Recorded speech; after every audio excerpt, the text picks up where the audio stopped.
Bonjour à tous.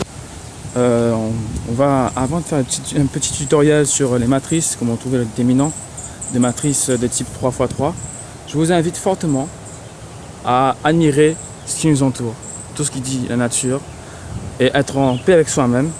Car c'est comme ça, c'est en étant en paix avec soi-même, en étant en harmonie avec soi-même, qu'on peut trouver qu'on peut trouver la force et la volonté et le courage pour pouvoir entreprendre quoi que ce soit dans votre vie. Et en fait, tout ce que vous voulez faire, en fait, vous pouvez le faire. Mais déjà, soyez en paix avec vous-même. Prenez un bol d'air frais, respirez, méditez, soyez dans un endroit naturel. Moi, je suis celui de La Réunion, il fait très beau aujourd'hui. Vous pouvez être n'importe où, car nous sommes sur une planète qui à la base est verdoyante. Donc, où que vous soyez, prenez un bol d'air frais. Et nous allons commencer les mathématiques dans un moment. Je voudrais que voilà, vous admirez un peu ce paysage. Vous voyez ce paysage, il est très beau, il est inspirant, il y a du vent, il y a, en fait, il y a la verdure, il y a tout ça. C'est ça en fait qui m'inspire personnellement. Trouvez quelque chose qui vous inspire avant de commencer quoi que ce soit. Voilà. Maintenant, je vais commencer le tutoriel. Prenez exemple sur cette matrice. Vous pouvez commencer par trouver le déterminant vous-même. Et si vous n'arrivez pas à trouver le déterminant, vous pouvez, vous pouvez suivre mon tutoriel directement, ne faites pas pause. Ou sinon, faites pause, voilà. Donc, nous allons commencer par prendre la première ligne. Donc, la première ligne qui est 1, 5, 6. Bon, je fais une petite parenthèse, un peu de JAT. Voilà, ça c'est mon petit chien.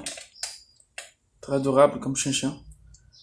Et au fait, les animaux de compagnie parfois nous aident beaucoup dans l'accomplissement de soi. Donc voici la première ligne que j'ai mis ici. J'ai mis un plus, un moins et un plus, voilà. Ça c'est une petite méthodologie que petite astuce que je vais vous montrer. Ça va marcher pour toutes les matrices carrées. De toute façon, les déterminants ne concernent que les matrices carrées. Donc c'est matrice carrée. Et en fait, le plus ça sera pour le coefficient, ça sera donc, là il y a 1, donc c'est fois plus 1, fois moins 5, et fois 6. Alors, qu'est-ce qui est fois? Qu'est-ce qui multiplie par quoi? Quel produit? Bon, déjà, le 1, regardez ici, on va multiplier par le déterminant de ça. Ici, là, parce qu'en fin de compte, le 1 n'est pas aligné avec ça, avec le 5 et le 6, ni avec le 3 et le 4. Donc, finalement, on va prendre tout ce dont, tous les éléments avec lesquels le nombre qu'on va faire le produit ne sera pas aligné, si on peut dire comme ça. Si on peut dire ça comme ça. C'est un peu comme un sudoku. Voilà. Ensuite, nous allons faire 1. Ici, 1 fois déterminant de ça. De 1, moins 6, 3 et 5. Voilà. Donc, c'est la première chose. Donc, nous obtenons ici 1 fois. Alors, le déterminant de ça, c'est très simple. C'est 1 fois 5 moins 3 fois moins 6. Ou oui, c'est voilà. Ce qui fait moins 1 fois 5, moins parenthèse. Donc moins 6 fois 3. Ce qui donne ici, donc 1 ça reste pareil. Donc 5 moins 18, ce qui fait 21. Moins par moins, ce qui fait plus, voilà, 21. Donc là, maintenant, nous allons continuer avec le 5. Donc 5, il ne faut pas oublier que c'est moins 5. Donc on va faire moins 5 ici.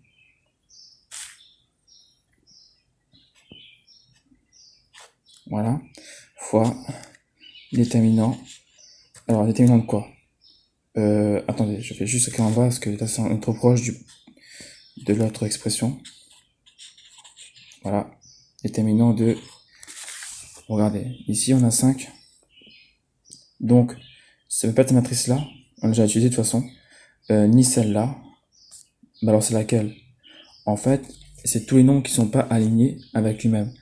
Donc ça c'est aligné, le 1 est aligné, le 6 est aligné ici, donc c'est possible. Ici c'est aligné, donc c'est mort. Donc c'est 3, 4, moins 6 et 5.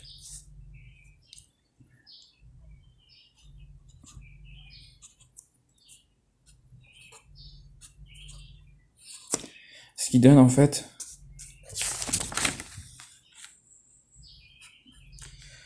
moins 5 fois 3 fois 5, ce qui fait 15. Donc je mets exactement 15, moins 6, moins 4, ce qui fait moins 24. Ce qui donne 15, ce qui fait moins 5, fois... Les parenthèses sont importantes pour définir les priorités, parce que sinon ça va fausser le calcul. Donc moins 5 fois 39, 15 plus 24 égale à 39, ce qui fait moins... Alors, une petite astuce pour trouver des nombres qui sont multipliés par 5 assez rapidement, pensez à sa moitié. Alors la moitié de 38 c'est quoi? C'est 19. Puisqu'il y a 39, puisque c'est 39, on rajoute 0,5, ce qui fait 100, ce qui fait 19,5, et on multiplie par 10, ce qui fait moins 5, moins 195. Voilà. Ensuite, nous prenons la dernière expression, qui est 6. Donc 6 c'est plus, voilà. 6 fois déterminant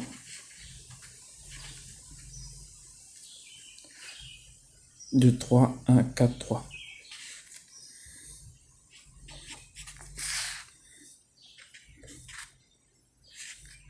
Ce qui donne en fait, je fais une séparation ici pour bien distinguer, c'est important. Donc ce qui fait 6 fois, en parenthèse, 9 moins 4. Ce qui fait 6 fois 5. Ce qui donne 30. 30, pardon. Ah mince, j'ai failli écrire 36. Voilà. Donc on a tous ces nombres-là. Voilà, c'est 21. Moins 195 et 30. Faut juste enfin 21, 195 et 30. Donc on va pour trouver pardon, pour trouver les déterminants, on va juste déterminant de la matrice, on va l'appeler A. Ça donne ça. Donc 30 plus 21 moins 195. Ce qui donne 51, donc ce qui donne moins 144. Non, 100. Bah si, c'est ça, 144. Parce que 30 plus 21 est égal à 51. Et donc, moins... C'est quand on fait 195 moins 51, ça fait 144. Et vu que c'est le plus grand nombre qui est négatif, ça donne un déterminant négatif. Donc là, si on voudrait savoir si ceci est inversible, donc si on peut par exemple le diviser, si on peut prendre une autre matrice et diviser avec elle, c'est impossible, car le déterminant est négatif. Voilà, donc en fait, si vous voulez vous concentrer sur quelque chose, surtout sur des mathématiques, ou même autre chose, hein, qu'importe, prenez un bol d'air frais, voilà, c'est important. C'est très important de se rapprocher un peu de la nature avant de commencer quoi que ce soit qui va peut-être vous stresser ou alors qui va vous faire réfléchir. Voilà, c'était tout pour aujourd'hui. Voilà, je vous souhaite une bonne journée et salut tout le monde.